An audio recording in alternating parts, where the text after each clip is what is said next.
Енді қара, осы дүниеде адамға не үшін Аллах Субханаху ва Таала қиыншылық береді екен, не үшін оған кеңшілік береді екен. Сен егер иманда, жақсылықты үйреніп, оған амал қылып, жамандықты үйреніп, одан сақтанып жүрсең де, соменен де басыңа бәле келе беретін болса, сен күдіктеніп қалма, мен жаман адамым сияқты, Аллах мені жақсы көрмейді деп. Кейбір адамдар кешегі сабақтағы сияқты қиналып қалса, не? Үмітсіздікке барып қалады. Мына жерде сондай жағдайға түсіп қалған адамдарға қуанышты хабар бар. Наби саллаллаху алейхи ва саллям айтады: егер Аллах бір пендеге жақсылық қаласа, оған осы дүниеде қылған күнәларының қиыншылығын осы дүниеде беріп қояды. Түсінікті ме? Адам күнә істейді ғой. Күнәдан тәуба қылмаса, тәуба қылса, алхамдулилlah, күнәсі кешірілді. Тәуба қылмаса, қияметте жазалану мүмкін бе, жоқ па? Азапталу мүмкін бе? Иә. Аллах Субханаху ва Таала сол қияметте болатын үлкен азаптың орнына осы дүниеде саған дүниенің жеңіл азабыменен өткізіп жібереді. Тазартады. Сол үшін Наби саллаллаху алейхи ва саллям айтады: "Ман юридиллаху бихи хайран юсиб минху." Аллах кімді жақсы көрсе, оған осы дүниеде қиыншылық беріп қояды. Көрдің бе қалай?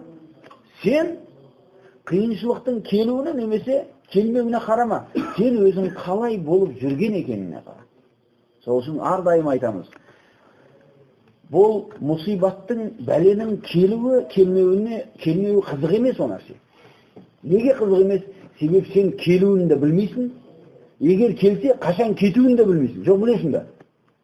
Басыңа бәле түсуін білесің бе? Жоқ. Егер бәле түсетін болса, қандай бәле екенін білесің бе? Жоқ. Келсе егер сол бәле, қашан кететін екенін білесің бе? Жоқ. Неге сен білмейтін нәрсемен шұғылданасың? Сен шұғылдануың керек болған нәрсе, сол бәле келгенде сен қандай қабылдап аласың соны? Түсінікті ме, жоқ па? Қалай мәміле қыласың сол бәлеге? Бағанаға айтқандай, жүректен сол бәлені Аллахтан екеніне жүрекпен сеніп, солай ма, жоқ па? Тіліңменен жаман сөз айтпай тағдырға қарсы, мүшелеріңді жаман нәрсеге істетпесең, сен осы жерде сенен талап етілген нәрсені орындадың. Соменен басыңа түскен бәле кетсе, алхамдулилlah, кетпесе, сабырда жалғасты бола береді. Себебі осы сабырменен сен біл, Аллах Субханаху ва Таала оған сабыр қылатын болсаң, осы бәле, басыңа түскен бәле себебінен саған жамандықтарды жуып жатыр. Осы дүниеде істеген күнәларыңды өшіріп жатыр. Кім айтады менің күнәм жоқ деп айтшы? Кім айта алады менің жақсылығымнан жамандықтарым көбірек?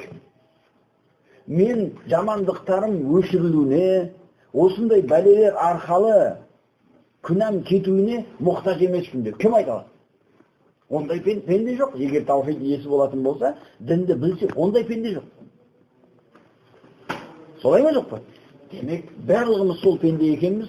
Наби саллаллаху алейхи ва салламның мынау бізге қуанышты хабары әрдайым есте болу керек. Айтады Наби саллаллаху алейхи ва саллям: Аллах кімге жақсылық қалаған болса, оның істеген жамандығының жазасын осы дүниеде беріп қояды деп.